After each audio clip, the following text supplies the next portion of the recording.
hanya dengan Rp15.000 per bulan, Anda telah turut berpartisipasi dalam menyebarkan dakwah bersama Tarbiyah Sunnah. Barakallahu fikum. Bismillahirrahmanirrahim. Assalamualaikum warahmatullahi wabarakatuh. Alhamdulillah wassalatu wassalamu ala Rasulillah Muhammad ibn Abdillah wa ala alihi wa ashabihi wa mawalah wa man tabi'ahum bi ihsanin ila yaumil qiyamah wa ba'd. Para pendengar Radio Tarbiyah Sunnah Bandung di mana saja Anda berada, juga pendengar radio-radio lain, pemirsa TV manapun, baik langsung ataupun tunda, juga para netizen melalui akun manapun di mana saja Anda berada. Alhamdulillah, kita kembali berjumpa untuk melanjutkan kajian tentang mengenal Allah melalui asma dan sifat-sifatnya yang diambil dari kitab Fiqih Al-Asma'ul Husna susunan Syekh Abdul Razak bin Abdul Muhsin Al-Abbad hafidhahumallahu ta'ala. Kita sekarang akan bahas salah satu nama Allah, yaitu As-Salam.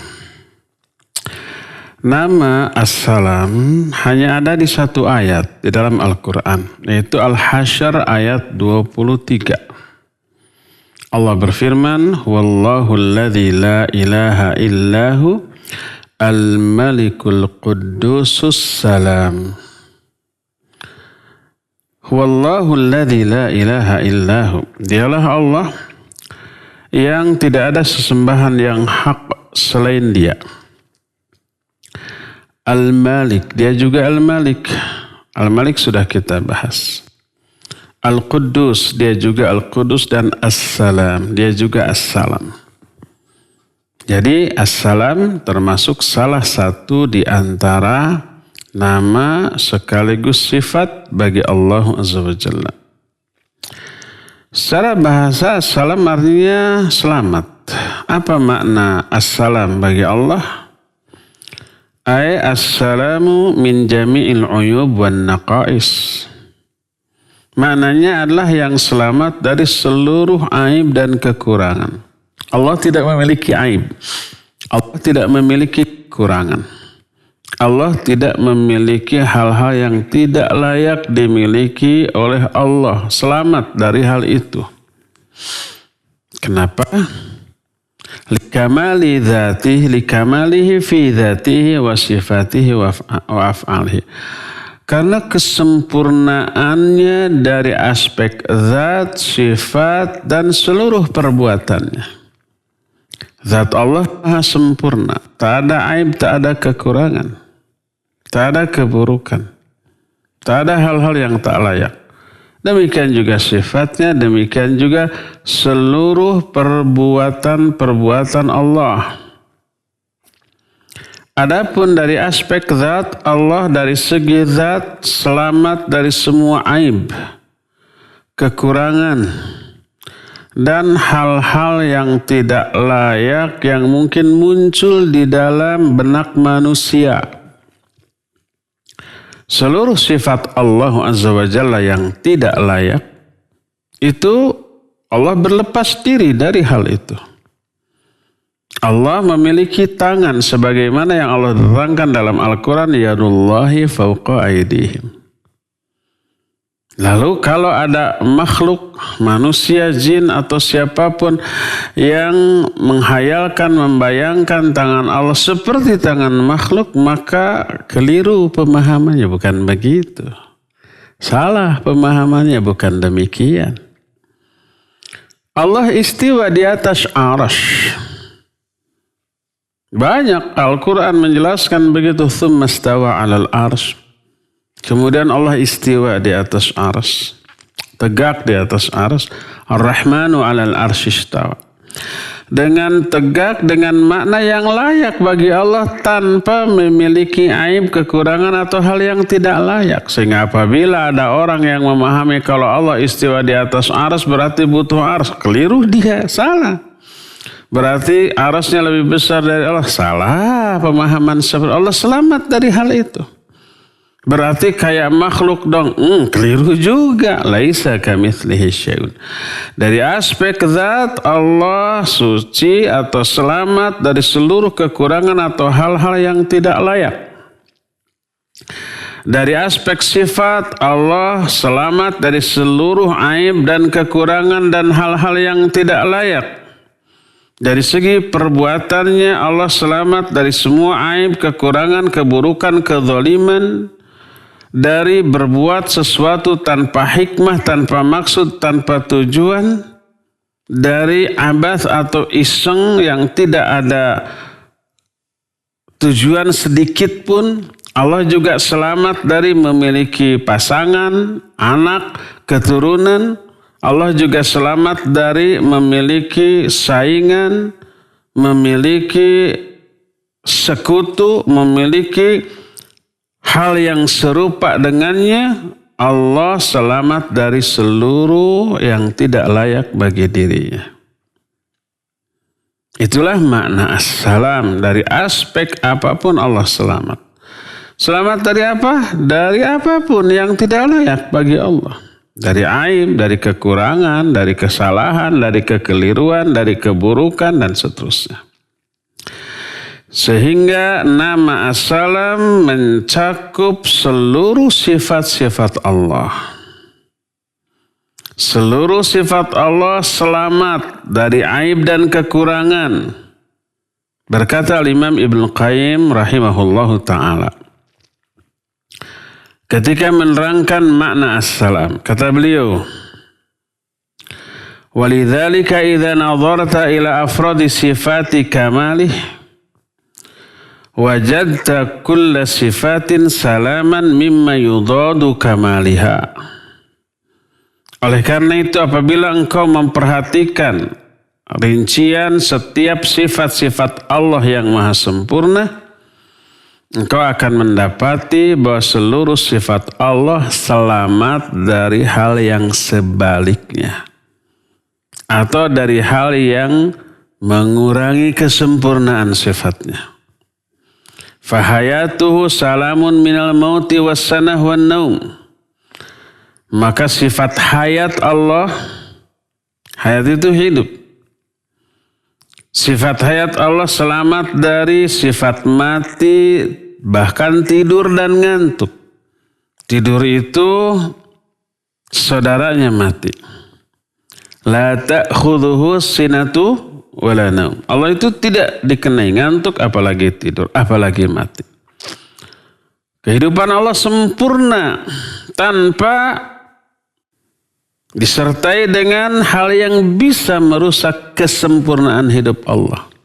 Kalau kita kan kehidupan kita serba semu, serba terbatas. Hidup kita diawali oleh ketiadaan dan diakhiri oleh kematian. Dan selama hidupnya kita ngantuk, kita tidur, kita pingsan, kita sakit, kita lemah. Banyak aib, banyak kelemahan. Tidak sempurna hidup kita.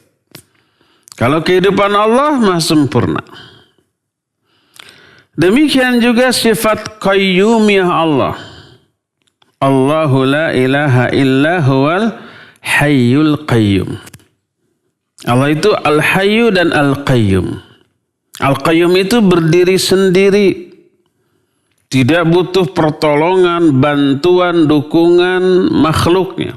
Para malaikat bukanlah pembantu Allah. Allah nggak butuh bantuan, pertolongan. Semuanya Allah kerjakan sendiri, bahkan para malaikat pun melakukan tugasnya, melakukan pekerjaannya, diberi kemampuan oleh Allah, digerakkan oleh Allah. Malaikat sendiri dikuasai, diatur, digerakkan oleh Allah. Sedahsyat itu malaikat. Apalagi Allah yang memberikan kedahsyatan itu kepada para malaikat. Tapi keqayyumiyahan Allah selamat dari ta'ab dan lughub. Allah itu tidak pernah lelah. Allah itu tidak pernah capek. Allah itu tidak pernah lemah, lemas, lunglai, loyo, enggak, atau bosan, enggak.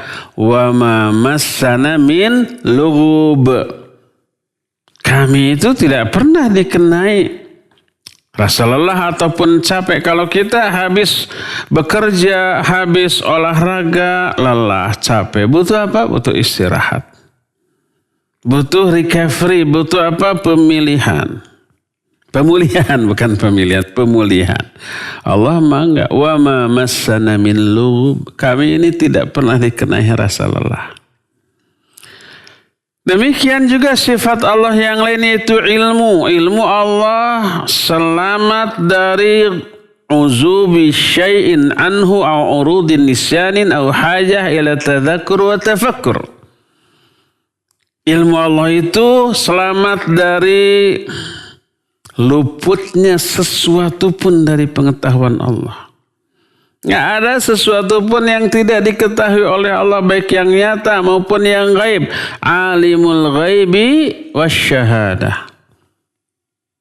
Allahu allamul ghuyub. Dalam salah satu doa iftitah yang biasa Nabi SAW baca ketika salat malam.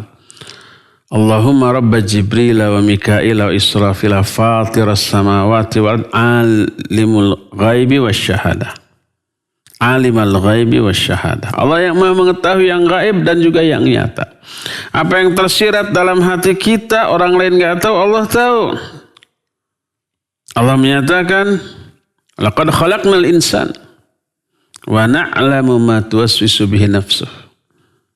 Wa nahnu aqrabu ilaihi min hablil warid. Kami yang menciptakan manusia, kami mengetahui apa yang dibisikkan oleh hati-hati mereka. Allahu alimun bidzati sudur. Allah itu mengetahui isi-isi dada semua manusia. Tak ada sesuatu pun yang luput. Tak ada sesuatu pun yang tidak diketahui oleh Allah. Karena kesempurnaan ilmu Allah. Allah juga tidak pernah lupa. Tidak pernah Allah itu melakukan sesuatu, berpikir dulu, mempertimbangkan ini dan itu dulu. Allah selamat dari semua itu. Karena sempurnanya ilmu Allah. Demikian juga iradah Allah, masyiah Allah atau kehendak, keinginan Allah selamat dari apa? Dari abath. Abath itu iseng. Kalau kita kan sering melakukan sesuatu secara iseng. Ngapain kamu gitu? Iseng aja. Daripada nganggur. Kan gitu. Allah enggak pernah. Seluruh kehendaknya pasti mengandung hikmah dan maslahah. Walaupun yang dikehendakinya keburukan. Ada gitu Allah menghendaki keburukan? Ya ada. Makanya keburukan terjadi di alam jagat raya ini. Ada keburukan dari aspek agama seperti kufur, syirik, bid'ah, maksiat, dan kejahatan lainnya. Terjadi enggak? Terjadi. Dikehendaki oleh Allah. Kalau terjadi pasti dikehendaki oleh Allah. Tak ada sesuatu pun yang terjadi tanpa kehendak Allah. Atau keburukan dari aspek kauni secara agama mungkin tidak buruk. Seperti adanya musibah. Adanya umpamanya peristiwa-peristiwa yang membuat manusia menderita.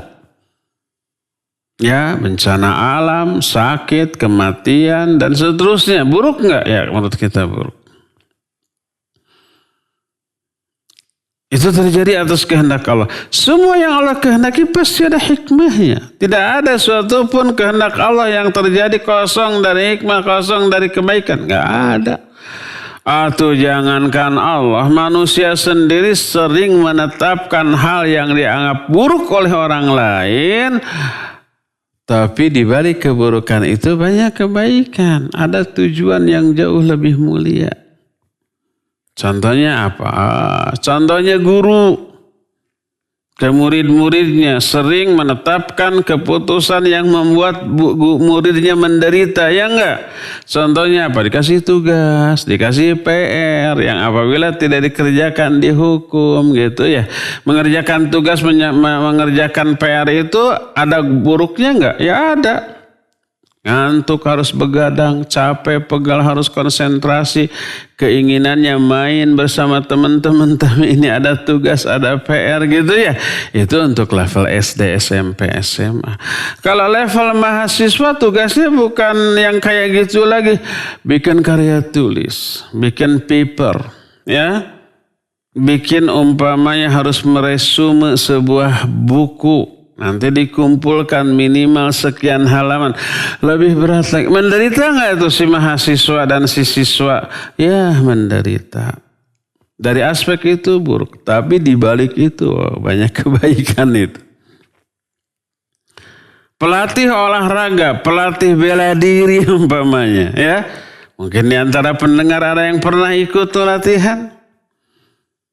Pelatihnya sering menetapkan hal yang membuat muridnya menderita. Suruh lari dulu sekian keliling sampai ngos-ngosan. Suruh push up, suruh sit up sampai nyengir, sampai tiba bergeg, sampai pegal-pegal gitu kan. Terus kadang-kadang kalau latihan olahraganya berupa bela diri kadang-kadang dipukul. Untuk apa? Untuk melatih otot-otot kekuatan. Atau kadang-kadang memukul. Yang dipukulnya bukan orang. Samsak. Kadang-kadang pohon pisang. Pohon gedang. Gedang tenon. Paya. Kadang kalau di luar negeri di Thailand. Jambe itu. Kelapa itu. Ya. Kadang beton gitu. Sakit apa tidak? Sakit itu.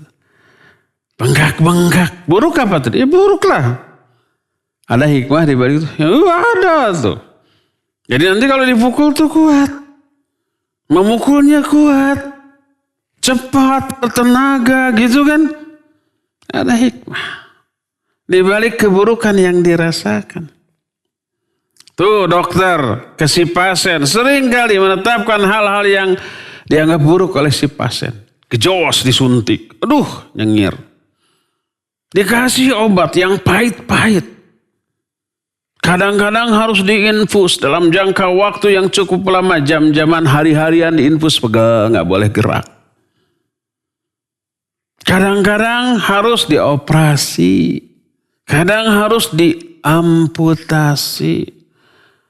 Dikasih yang membuat si pasien menderita, dilarang dari hal-hal yang membuat si pasien senang. Gak boleh makan kambing tuh. Isi nenggar. Gak boleh makan durian tuh. Gak boleh makan bala-bala tuh sama cikopi tuh. Gak boleh umpamanya banyak meminum yang mengandung gula tuh. Kalau mau minum kopi yang pahit. Nah, minum susu yang hambar, jangan pakai gula. Gula yang biasa, gula putih, berbahaya bagi tubuh. Gula yang low kalori itu ya, kimia, nanti ke ginjal umpamanya. Aduh, serba salah. Dilarang. Buruk gak bagi pasien? Terasa buruk, membuat mereka tidak merasakan kenyamanan. Mau makan mikir ini nggak boleh, ini nggak boleh. Kata orang Jawa, ini jangan, ini jangan, ini jangan. Ini aja sambal. Tahu jangan bahasa Jawa? Sayur. Sayur teh jangan, sok tanya ke orang Jawa. Jadi ketika menyuguhi kamu dengan makanan sayur, ya. Ini jangan, ini jangan. Nah ini sambal. Akhirnya sambal aja yang dimakan. Bodorna eta memesannya. Coba tanya ke orang Jawa, benar nggak jangan itu sayur? Dia makanya sambal. Kenapa ini nggak dimakan? Kan jangan. Padahal itu sayur. Jadi dokter sering melarang. Ini jangan yang enak-enak. Buruk nggak bagi pasien? Buruk. Tapi di balik keburukan dari ketetapan dokter itu ada apa? Hikmah, ada kebaikan untuk kebaikan si pasien. Agar penyakitnya tidak tambah parah, bahkan berangsur sedikit demi sedikit sembuh. Gejos disuntik, beberapa jam atau besoknya sudah sembuh, sudah pulih, sudah lebih baik dari sebelumnya. Kan gitu tuh. Itu orang tuh, itu manusia. Manusia sering menetapkan hal-hal yang membuat orang merasa terbelenggu demi kebaikan mereka. Itu orang, apalagi Allah Azza wa Jalla. Seluruh kehendaknya baik yang syar'i ataupun yang kauni itu tidak pernah kosong dari hikmah dan maslahat. Demikian juga sifat Allah yang lainnya. Umpamanya kalam. Allah berbicara, semua pembicaraan Allah selamat dari hal-hal yang buruk. Dari kedustaan, dari kezaliman, bahkan tammat kalimatu rabbik sidqan wa adlan. Sempurna kalimah-kalimah Allah. Berupa kebenaran dan keadilan. Semua yang Allah ucapkan firman-Nya adalah pasti benar dan pasti adil. Demikian juga sifat ghina-nya Allah. Selamat dari kebutuhan kepada makhluk dari aspek apapun. Bahkan seluruh makhluk butuh kepada Allah. Wallahu ghaniyun 'anil 'alamin. Allah itu ghani terhadap semua alam. Ghani itu tak membutuhkan apapun dari alam. Dari manusia, dari malaikat, dari jin, apalagi dari binatang dan benda mati. Kalau Allah nyuruh sesuatu, nyuruh ibadah, nyuruh beramal saleh, bukan karena Allah butuh diibadati. Gak ngaruh seluruh makhluk di alam jagat raya ini. Hebatnya ibadahnya kepada Allah tak tertandingi. Semuanya ibadah secara sempurna. Gak memberi keuntungan apapun kepada Allah. Dan bila seluruh makhluk durhaka dengan sehebat-hebat kedurhakan. Gak ngaruh, gak merugikan Allah sedikit pun. Allah nyuruh ibadah bukan karena butuh diibadati. Tapi karena kasih sayang Allah. Untuk kemaslahatan kita. Dengan ibadah, jiwa kita sehat. Raga kita juga sehat. Pernah saya nulis status. Saya lupa, pokoknya di media sosial. Entah di Facebook, entah di WhatsApp, entah di... Perkataan para ulama, Imam Ibnu Qayyim rahimahullah. Bila seseorang melakukan sholat, secara ikhlas, khusyuk, sesuai dengan sunnah, dijamin dia sehat. Dan itu terapi untuk kesehatan, bisa menyembuhkan beberapa penyakit lahir ataupun batin. Coba lihat stretching atau senam yang dilakukan oleh para atlet, para olahragawan. Itu banyak gerakan-gerakan yang meniru gerakan sholat. Ruku ya, ajak berdiri, duduk tegak ketika iftirash ataupun ketika tawarruk, sujud. Luar biasa. Efeknya bagi tubuh secara fisik. Kekhusyuan, penghayatan terhadap doa yang dibaca dan keikhlasan itu bisa menyembuhkan penyakit-penyakit psikis, pikiran dan jiwa perasaan. Tenang. Dan itu adalah obat yang paling mujarab. Tidak pernah Allah memerintahkan sesuatu karena Allah butuh manusia melakukan itu. Enggak. Allah itu ghaniyun 'anil 'alamin. Kekuasaan Allah selamat dari adanya tandingan, adanya sekutu, adanya penolong, pembantu, penyokong dan yang sejenisnya. Keilahian Allah juga selamat dari adanya sekutu dalam hal sesembahan. Bahkan Allah lah satu-satunya sembahan yang hak. Selain Allah ada yang disembah tapi batil. Dzalika bi anna Allahu huwal haq wa anna ma yad'una min dunihil batil. Yang demikian itu karena Allah satu-satunya sesembahan yang hak. Dan apa-apa yang disembah oleh manusia selain Allah, maka itu sesembahan yang batil. Malpraktek itu. Di dunia aja umpamanya seseorang bukan ahlinya, tapi membuka praktek dalam satu perkara yang bukan ahlinya.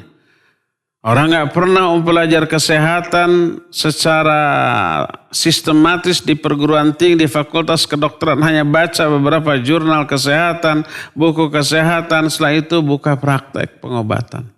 Jahat nggak tuh orang?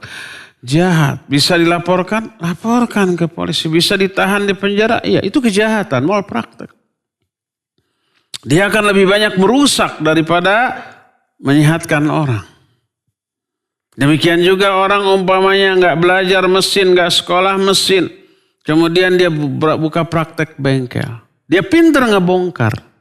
Tapi nggak bisa masangnya lagi. Tambah rusak motor kita, mobil kita. Satu aja itu orang. Ya, oleh karena itulah maka kalau sesuatu melakukan perbuatan atau apapun, aksi apapun tanpa keahlian yang layak, itu adalah sebuah kejahatan. Demikian juga makhluk tidak memiliki hak uluhiyah. Tidak memiliki hak untuk disembah.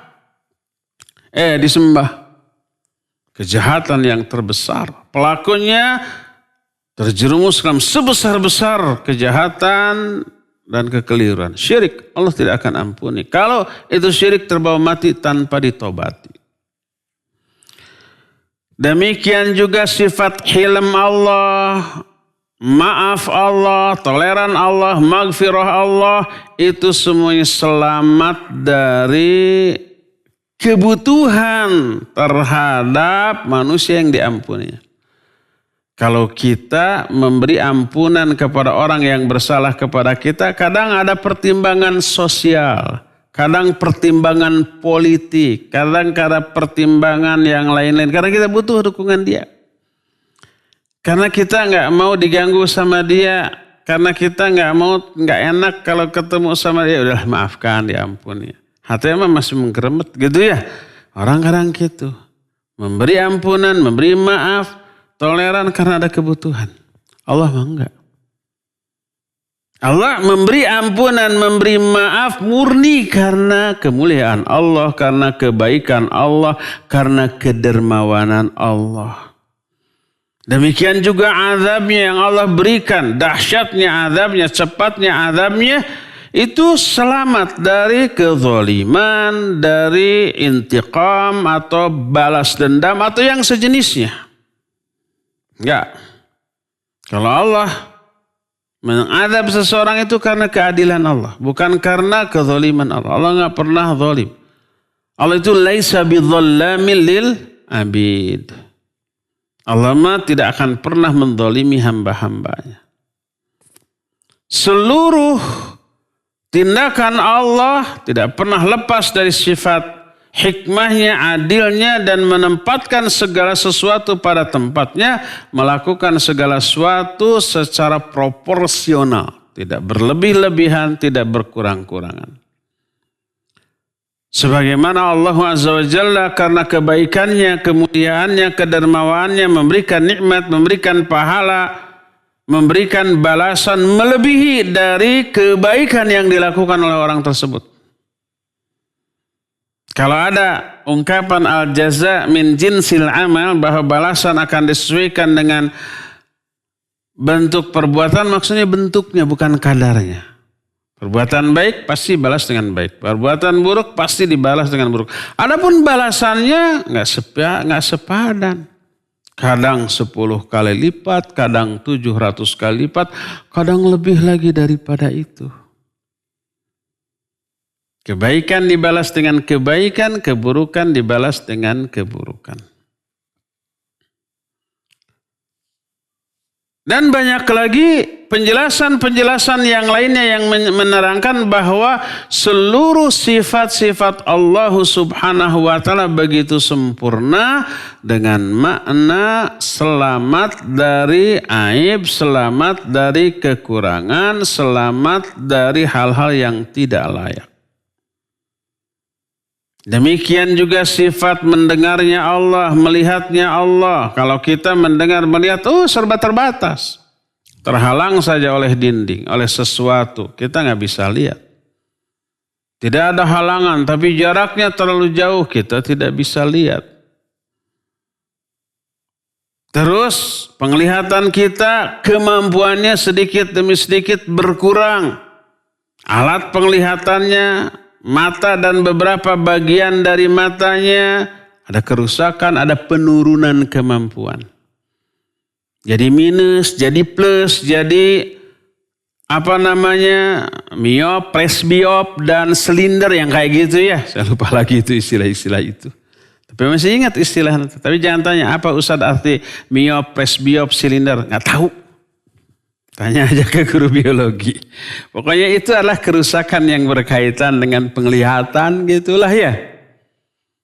Makanya perlu alat pembantu. Pakai kacamata riweuh. Ya enggak? Harus sering dicopot. Nyimpen di tempat tertentu, lupa mencari. Ya, pas umpamanya pakai kacamata terus minum kopi, apa yang terjadi? Si kacamatanya berembun, itu harus dibuka, digosok. Ya, pakai kacamata terus pakai masker. Nafas kita yang terhalang masker ke atas, ke kacamata, berembun nih ya, riweuh gitu ta. Serba tidak sempurna kalau kita, penglihatannya, pendengarannya, semua indera kita. Allah mah tidak pernah miop, presbiop, silinder dan yang sejenisnya, enggak. Semua serba terlihat, terketahui oleh Allah Subhanahu wa taala. Allah berfirman dalam Al-Isra 111. Wa qul hamdulillahilladzi lam yattakhidh waladan wa lam yakul lahu syarikun fil mulk wa lam yakun lahu waliyyun minadh-dhul. Katakan olehmu segala puji bagi Allah yang tidak memiliki anak, memiliki pasangan, dan juga tidak memiliki sekutu di dalam kekuasaan, dan juga tidak memiliki wali pelindung karena kelemahan dan kehinaan. Berdasarkan hal itulah maka seluruh sifat-sifat Allah sempurna sehingga selamat dari seluruh aib. Di antara makna dari as-salam adalah dzussalam. Allah memiliki keselamatan. Maknanya al-musallimu ala ibadih, yang memberi keselamatan kepada makhluknya. Memberikan keselamatan kepada para rasulnya, para nabinya, salatullahi alaihim wassalamuh. Karena kesempurnaan iman yang mereka miliki, kesempurnaan ibadah yang mereka lakukan, dengan batasan sempurna sebagai manusia dalam melakukan ibadah. Allah berfirman dalam surah An-Naml ayat 59, Qul alhamdulillah wassalamun ala ibadihi alladzi istafa.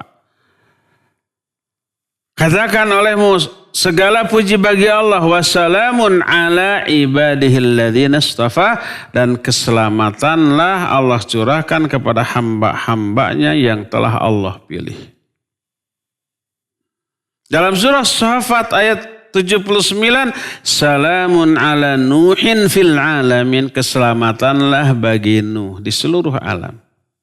Allah memberikan keselamatan kepada Nabi Nuh dari bahaya air bah. Ketika semua makhluk lain hancur binasa, Nabi Nuh dan beberapa pengikutnya Allah selamatkan. Dalam As-Saffat 109 Allah pun berfirman, salamun ala Ibrahim, keselamatanlah atas Nabi Ibrahim. Dalam ayat yang ke-120 masih dari surah As-Saffat, salamun ala Musa wa Harun, keselamatanlah atas Musa dan Harun. Allah memberikan keselamatan itu karena Allah dzussalam. Keselamatan semuanya bersumber dari Allah. Allahumma antas salam wa minkas salam. Dalam As-Saffat 130, salamun ala Ilyasin, keselamatan bagi Nabi Ilyas. Dan Allah pun memberikan keselamatan kepada hamba-hamba yang soleh di akhirat, di surga nanti.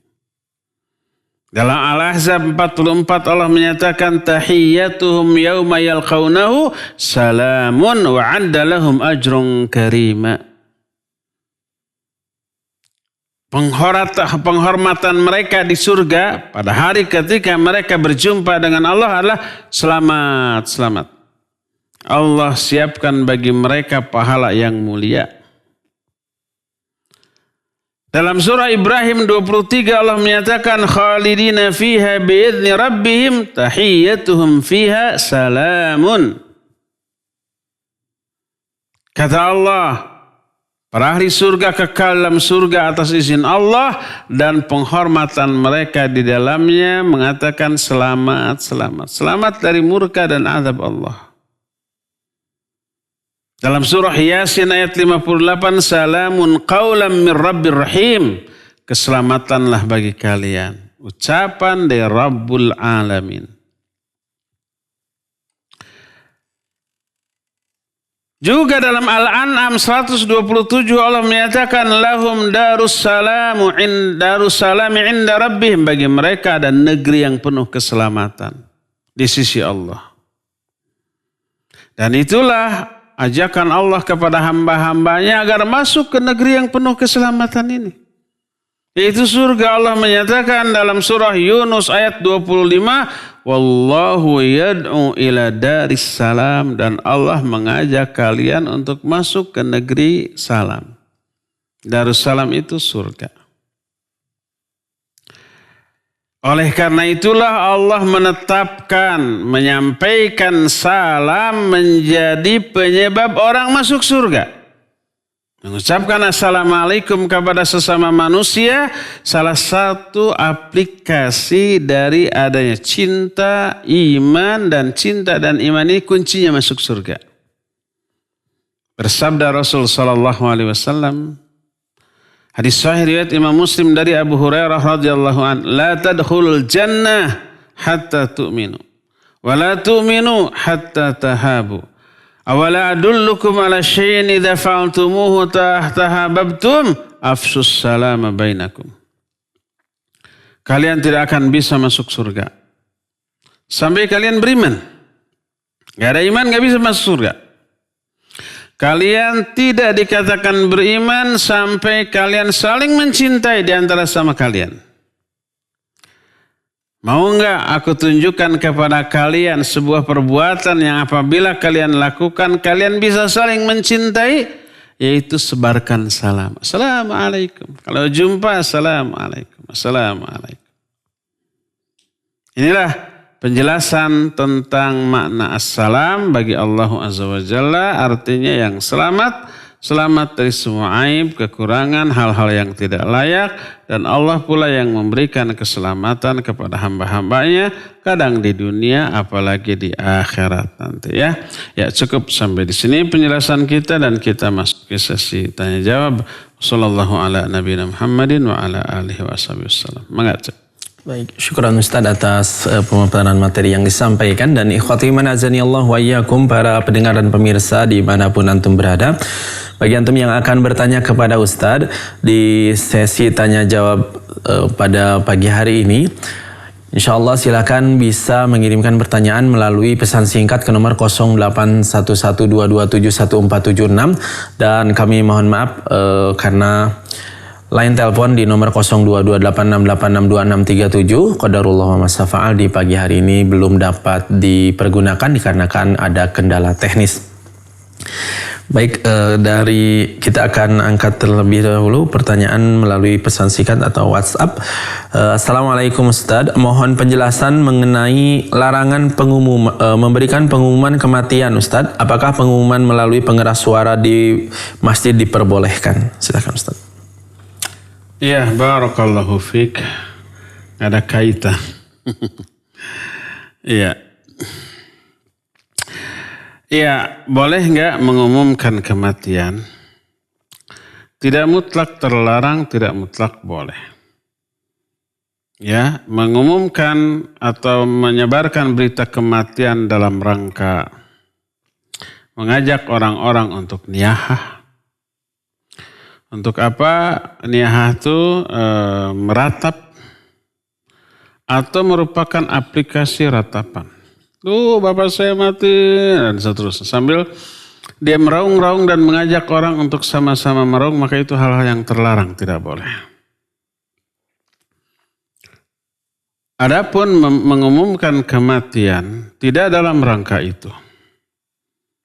Bahkan mengajak orang-orang untuk takziah, untuk memberikan bantuan kepada keluarga yang meninggal, ini pernah dilakukan oleh Rasul SAW. Dalam perang Mu'tah, 3 panglima yang diutus oleh Nabi SAW untuk memimpin pasukan, saat itu semuanya gugur. Salah satunya adalah Ja'far bin Abi Thalib radhiyallahu anhu. Adik dari siapa? Ali bin Abi Thalib. Perang Mu'tah itu 3.000 melawan berapa? Melawan 200.000 orang. Nabi SAW menyatakan si fulan menjadi panglima. Kalau dia gugur ganti dengan si fulan, kalau dia gugur juga diganti. Ternyata 3-3 gugur. Sehingga kaum muslimin saat itu tidak lagi memiliki panglima di medan perang. Lalu mereka itu berimprovisasi. Mereka mengangkat panglima yang tidak diwasiatkan oleh Nabi SAW. Panglimanya apa? Siapa? Yaitu Khalid bin Walid radhiyallahu anhu. Lalu dengan itu mereka selamat. Ketika 3 orang ini meninggal, Nabi SAW mengetahui melalui wahyu. Karena saat itu jaraknya sangat jauh. Saat itu belum ada alat komunikasi seperti sekarang. Belum ada telegram, belum ada telegraf, belum ada handphone, telepon, dan seterusnya. Dan Nabi SAW mengetahui kematian para panglima ini melalui wahyu. Lalu beliau mengumumkan. Dengan menyatakan, maka sediakan makanan untuk keluarga fulan dan fulan. Lalu para sahabat mengirimkan makanan tersebut. Dan ini dijadikan dalil oleh para ulama untuk dibolehkannya mengumumkan kematian seperti itu. Sekali lagi tidak dalam rangka meratap atau mengajak orang untuk meratap.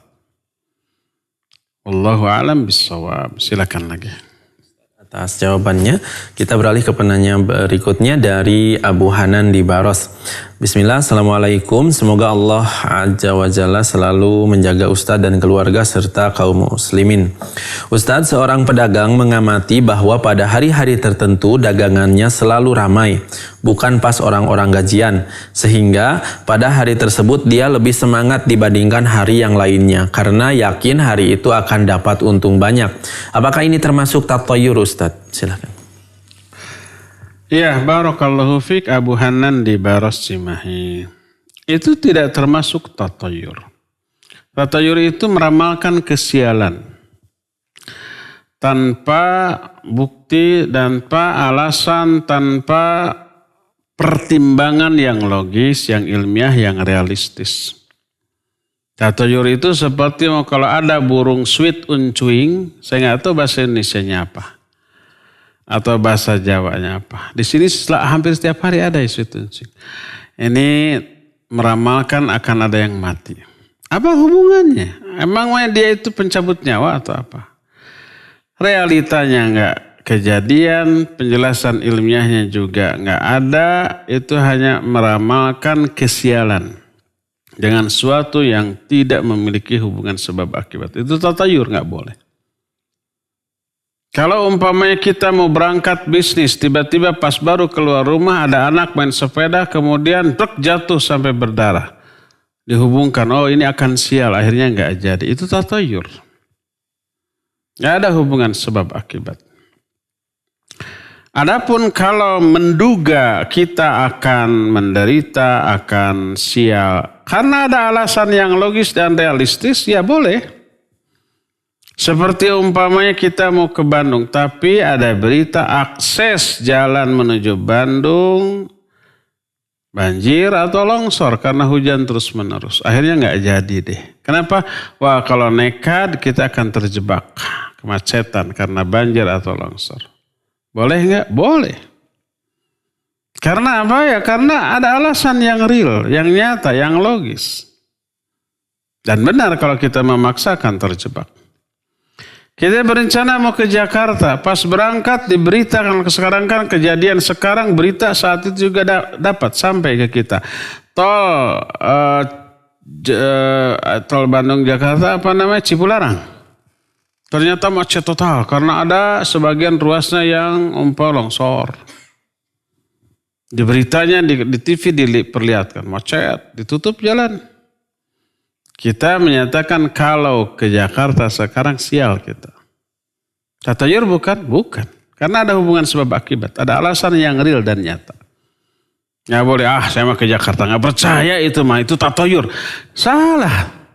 Akhirnya berangkat betul kejebak macet. Macet di tol loh. Terus maju nggak bisa karena terhalang. Mundur lagi. Nggak mungkin. Ya mungkin polisi nanti mereka rekayasa jalan, ada kontraflow yang seterusnya, ya mungkin. Tapi yang jelas kita terjebak dulu, itu bukan tatayur. Nah sekarang sebaliknya, bukan meramalkan kesialan, tapi meramalkan apa lawan dari kesialan? Keuntungan ya. Sama, kalau umpamanya nih, kita mau berangkat tiba-tiba ada burung dara menclok di atas rumah kita. Wah, ini tandanya akan untung kalau bisnis. Akhirnya dia optimis. Pasti ada untung. Itu juga sama, tidak boleh. Karena apa? Gak ada hubungan antara burung dara dengan keuntungan bisnis kita. Bukan, gak ada. Kecuali kalau ada pertimbangan yang ilmiah. Sekarang ini gajian nih. Orang-orang pasti belanja. Akhirnya kita optimis bahwa dagangan kita akan laku, lalu kita menyetok barang dalam jumlah yang lebih banyak daripada biasanya. Apa boleh apa tidak? Boleh, karena ada alasan yang real dan nyata, yang jelas. Berdasarkan pengalaman, umpamanya setiap hari Sabtu orang banyak belanja. Dipikir-pikir hari Sabtu itu hari gajiannya. Gajian karyawan-karyawan pabrik kan rata-rata apa? Buruh-buruh rata-rata hari Sabtu tuh gajiannya. Makanya jangan heran kalau di depan setiap pabrik suka ada apa? Pasar dadakan. Pasar tumpah, macetkan jalan. Murah meriah orang begitu keluar dari pabrik langsung banyak yang dagang. Uang baru muncul nih. Baru dapat gaji ini. Akhirnya belanja. Akhirnya kita menyetok barang berlebih. Tatayur bukan? Bukan, karena ada alasan. Alasannya real, nyata, logis, realistis ya. Alasannya sangat rasional dan betul terbukti, maka boleh. Jadi yang dimaksud dengan tatayur mengaitkan antara dua hal yang tidak ada kaitan, tidak berhubungan, tidak ada sebab akibat, hanya diyakini secara rabaan atau ramalan, itu yang tidak boleh. Wallahu a'lam. Silakan. Baik. Syukran Ustaz atas jawabannya. Pertanyaan selanjutnya. Assalamualaikum Ustaz. Ada yang menerangkan Al-Halim artinya Allah Maha Rendah. Benarkah itu Ustaz? Dari Abdillah. Silakan. Al-Halim Allah Maha Rendah. Nggak benar dari segala segi, nggak benar. Tapi nanti tentang Al-Halim juga akan kita bahas ya. Nanti pada waktunya kita belum sampai kepada nama atau sifat tersebut. Nanti akan terbukti ya. Silakan lagi. Syukran Ustaz. Kita beralih kepadanya dari Ibu Ani di Riung Bandung. Kata Pak Ustadz, kalau suami dizolimi sama istri nanti akan ditunggu sama bidadari di surga. Tapi kalau istri didolimi sama suami, apa nanti di surga sama dengan laki-laki yang didolimi istri, Ustaz? Wanita selalu begitu tuh. Laki-laki di surga akan dikasih bidadari, wanita bidadara apa? Biasa begitu tuh. Nah, ingin disamakan. Ibu Ani, Barakallahu fiik. Di Riung Bandung ya. Bandung Ngariung. Iya, bukan kata saya tapi hadis. Hadis itu sahih ya. Tidaklah seorang istri di dunia menyakiti suaminya kecuali berkatalah istri dari laki itu di surga, di akhirat, di surga, dari kalangan dari surga, la tu'dhihi qatalakillah. Jangan kamu sakiti dia. Semoga Allah memerangimu. Dia sementara di sampingmu, sebentar lagi akan menghampiri aku. Nah, sekarang sebaliknya, bagaimana kalau si istri yang disakiti oleh suami? Apakah istri tersebut juga dibela oleh calon suaminya di surga? Tidak ada bidadara di surga. Sebagaimana bidadari ada, hurul ain disebutnya. Ayat dan hadis menerangkan. Adapun istri akan memperoleh pasangan di surga. Tergantung. Kalau dia ketika di dunia memiliki suami yang soleh, dua-duanya ke surga, dia tetap akan menjadi istri bagi suaminya tersebut. Dengan perubahan keadaan, fisik, psikis, sikap, segala-galanya. Jangan ada, bosan itu lagi. Di dunia aja udah gak kuat, ingin bisa umpamanya. Walaupun dia soleh, tapi jarang mandi umpamanya, tersiksa. Nah, di akhirat itu beda lagi kondisinya, keadaannya. Gak ada bosan, tidak ada ketidaksukaan, sakit atau apapun yang seperti dialami di dunia. Di surga gak ada. Kasih sayang dan cintanya itu semakin hari semakin bertambah. Gairahnya itu tidak pernah turun, bahkan bertambah uruban atsroba. Sebaya dan penuh gairah. Dua-duanya, semuanya. Gak ada cemburu, gak ada kekecewaan, semuanya. Yang ada hanya keindahan, kesenangan, kegembiraan, kebahagiaan. Nah, kalau umpamanya suaminya ke neraka dan istrinya ke surga, dia nanti akan dinikahkan kepada lelaki yang ke surga, istrinya ke neraka. Duren tapi. Duda keren. Kan gak kenal bagaimana bisa ada rasa cinta. Wah, bisa tuh. Di dunia aja begitu, seorang wanita ya melihat laki-laki yang gantengnya. Si Arjuna. Arjuna geleh. Langsung suka, langsung senang, langsung jatuh cinta pada tatapan pertama. Gitu kan? Banyak yang begitu di dunia. Apalagi di akhirat. Kondisi ahli surganya luar biasa. Kalau ada gadis yang mati sebelum menikah, dia mati dalam keadaan lajang. Di akhirat nanti akan dinikahkan kepada laki-laki yang mati dalam keadaan bujang. Ini penjelasan Syekh Al-Utsaimin rahimahullahu ta'ala. Oleh karena itulah maka tetap di akhirat wanita merasakan kebahagiaan yang tidak kalah kadarnya dengan kebahagiaan yang dialami oleh lelaki. Hanya bentuknya yang berbeda tetapi kadar kebahagiaannya tidak kalah. Sama. Jangan khawatir dengan hal itu. Ya. Demikian wallahu a'lam bishawab. Syukran Ustadz atas jawabannya. Kita beralih ke penanya selanjutnya dari Abu Radian. Ustadz, berkaitan dengan ayat wasta'inu bisobri wassolat, apabila punya keinginan atau hajat yang dimaksud dalam ayat tersebut, solat apa Ustadz? Apakah dalam semua solat atau salat tertentu? Jazakallahu khairan, barakallahu fiqh. Ya, wa fika barakallahu wa jazakallahu khairan. Salatnya tentu saja salat yang disyariatkan, apapun itu. Fardu ataupun sunnah. Kalau kita lagi ada masalah kemudian datang waktu sholat zuhur, ya sholat zuhur. Jadikan sholat zuhur sebagai penolong kita. Kalau nggak ada waktunya untuk sholat fardu seperti jam segini kita ada masalah langsung sholat bisa. Apa sholat yang disyariatkan?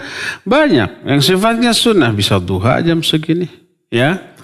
Kalau nggak ada duha, bisa syukur wudhu saja. Kemudian sholat syukur wudhu 2 rakaat. Bisa juga sholat sunat mutlak. Sholat sunat mutlak adalah sholat sunat yang tanpa sebab apapun. Hanya ingin sholat saja. Boleh. Asal tidak pada waktu yang terlarang. Jam segini boleh. Nggak ada larangan sholat jam segini. Boleh. Yang ada larangan pada sholat subuh, pada asar gitu ya, pas di tengah-tengah matahari atau pas terbenam atau pas lawan terbenam teh muncul terbit. Nah, itu yang terlarang. Nah, di luar hal yang terlarang boleh. Jam segini boleh sholat? Boleh. Sholat apa? Ada duha. Kalau nggak ada duha, bisa syukur wudhu. Kalau udah syukur wudhu sudah, tapi masih ingin sholat. Sholat mutlak. Berapa rakaat? 2 rakaat. Berapa kali? Terserah. 2 rakaat, aduh alhamdulillah tenang. Tapi ingin lagi silakan sholat lagi. 2 rakaat lagi. Caranya gimana? Sama dengan sholat sunat biasa. Bacanya gimana? Sama semuanya.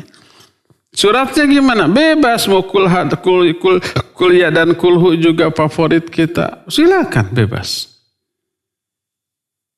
Jadi sholat yang disyariatkan baik yang fardu ataupun yang sunnah juga banyak. Kalau tidak ada waktu untuk sholat sunnah bisa syukur wudhu, bisa juga sholat mutlak ya. Wallahu a'lam. Silakan lagi. Syukran Ustaz atas jawabannya. Kita beralih ke penanya selanjutnya. Tapi sebelum itu kami kembali mengundang kepada para pendengar dan pemirsa yang akan bertanya kepada Ustaz. Qadarullah wa masafa'al. Line telepon di nomor 022868662637. Pada saat ini tidak bisa hubungi dikarenakan ada kendala teknis, dan pertanyaan bisa dikirimkan ke nomor 0811-227-1476.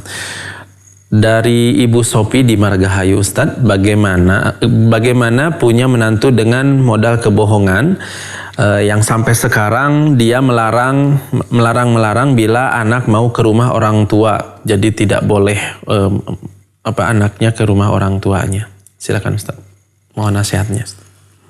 Baik, barakallahu fik. Iya, bohong itu tidak boleh hukum asalnya kecuali dalam hal-hal tertentu. Seperti 3 hal yang dibolehkan bohong. Antara suami dengan istri dengan pujian yang bohong. Duh, kamu ini kayak bidadari surga luar biasa. Padahal mah gopet. Untuk sekedar menyenangkan boleh. Duh, masakan ini gak ada di restoran manapun. Luar biasa. Emang gak enak. Tapi diungkapkan dalam konteks memuji, ya gak apa-apa. Atau dalam rangka mengislahkan 2 orang yang sedang bertengkar. Dibolehkan. Ya. A dengan B bertengkar. Kita jumpa A, tadi saya ketemu B, dia menyesal sudah retak dengan antum ini. Ingin damai lagi. Oh masa? Iya. Padahal nggak begitu. Akhirnya nanti luluh hatinya untuk berdamai. Ya. Adapun di luar ketiga hal itu terlarang, tidak boleh. Berdasarkan hal itulah maka hukum asal kebohongan adalah dosa, tidak boleh. Nah, sekarang kalau kita punya, umpama seseorang punya menantu seperti itu, ya nasihati. Ya, nah sekarang kalau menantu melarang anak kita pergi ke rumah kita, apa yang harus kita lakukan? Coba introspeksi. Barangkali lebih banyak madarat daripada maslahat. Makanya suaminya melarang istrinya pergi ke rumah kita sebagai orang tuanya. Setiap kali anak kita ke kita, kita komporin. Kamu sudah berapa lama sih menikah? 10 tahun. Coba punya apa? Suamimu itu. Akhirnya jelek-jelekan suamimu.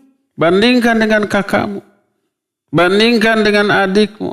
Akhirnya pulang dari orang tuanya, si istri ini komplain ke suaminya, bertengkar.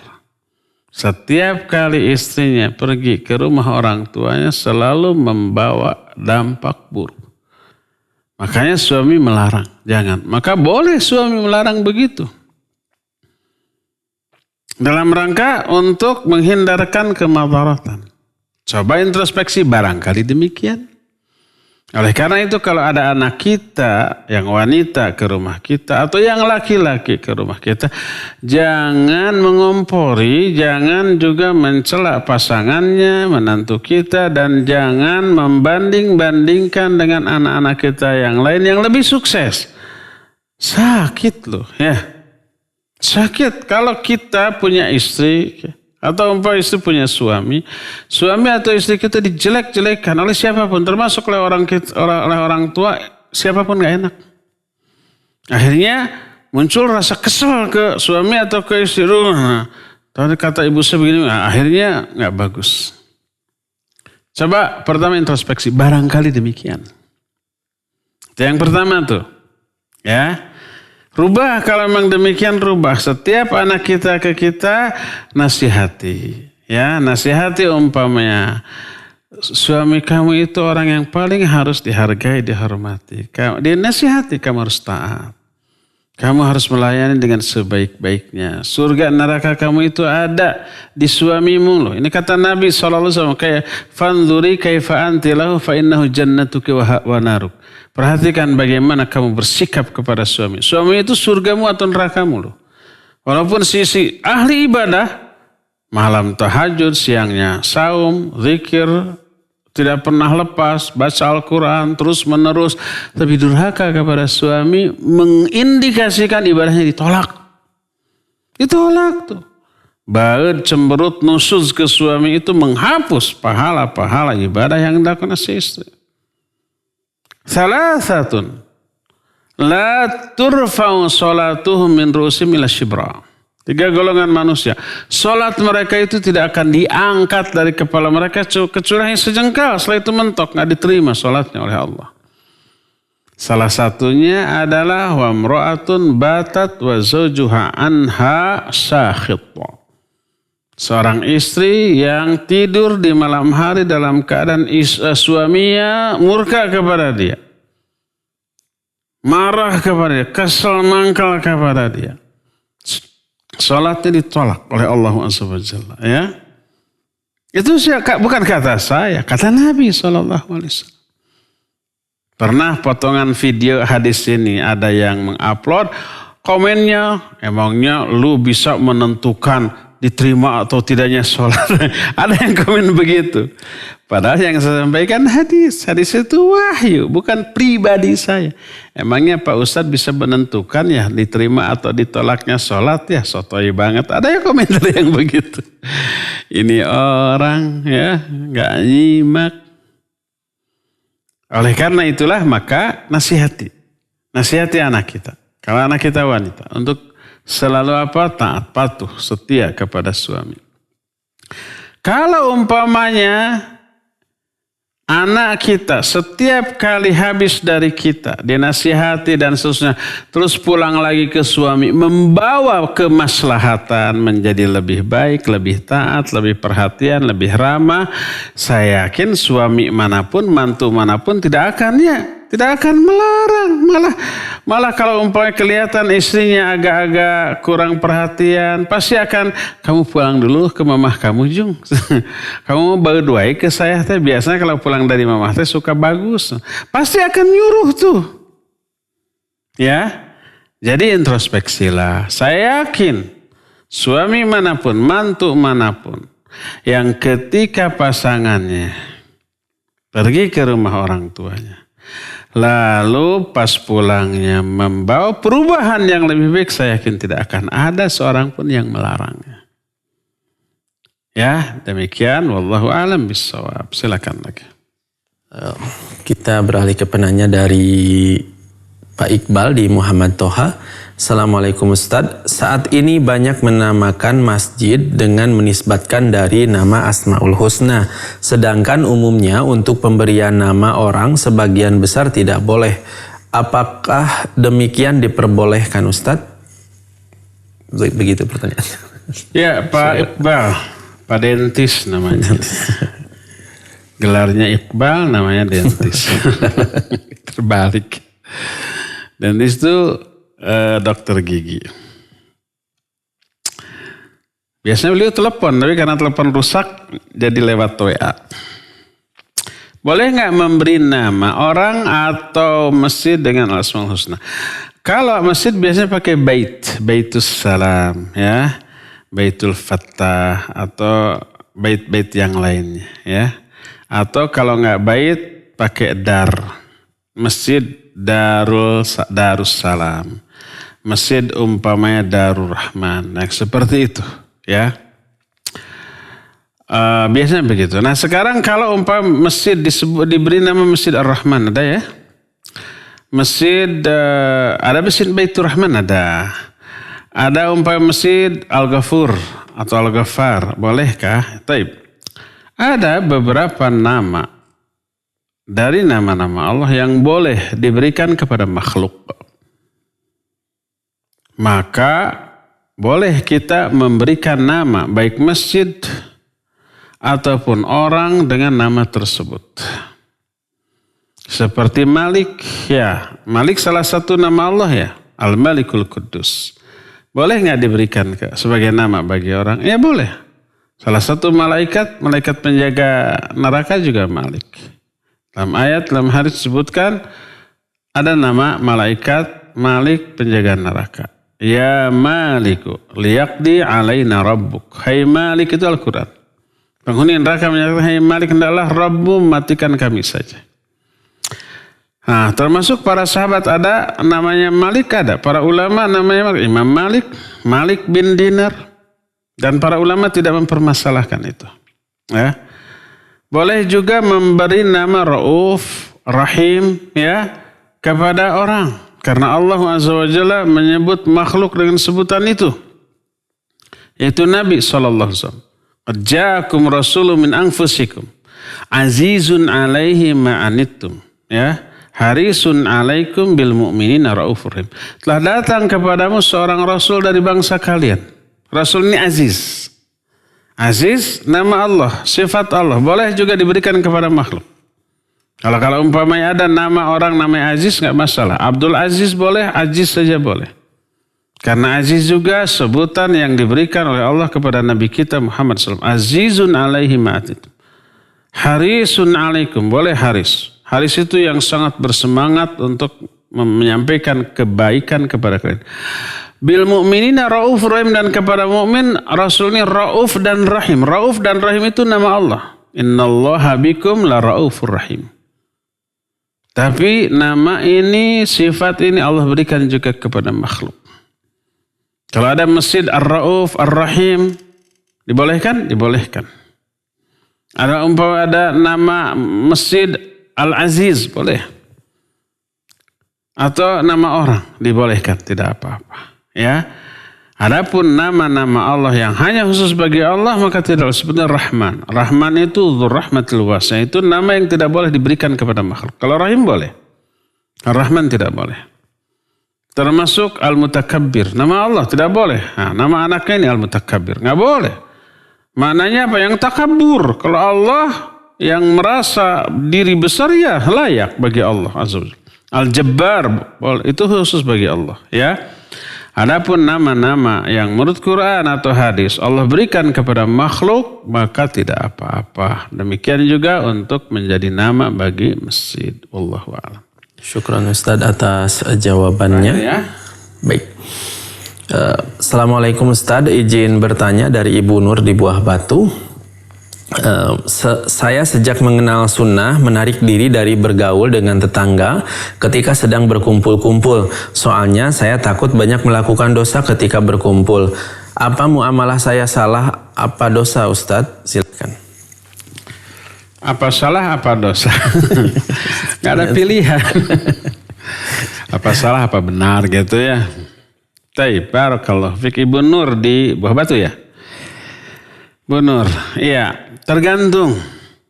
Kalau memang majlis yang sering diadakan oleh ibu-ibu lebih banyak madharat, isinya gosip, isinya fitnah, isinya hoax, isinya buruk, iya kita harus menghindar.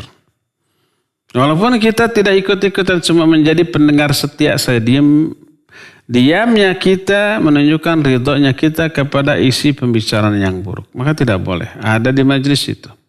Tinggalkan. Dengan cara meninggalkan yang baik.